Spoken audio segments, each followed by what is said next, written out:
ito pong ginaganap natin na Happy Walk po ay ito ay ginugunita po natin ang World Day Down Syndrome po, na ito ay sa pamamagitan ng isang proklamasyon na nagsasabi na sa buwan ng Pebrero ay dapat sineselebrate natin ang Down Syndrome.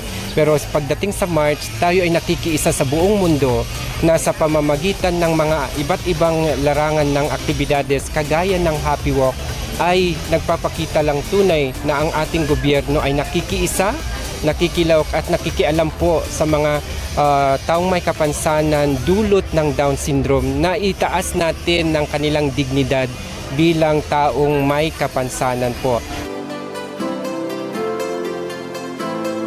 Gusto po naming ipakita na sila po ay hindi naiiba sa ibang mga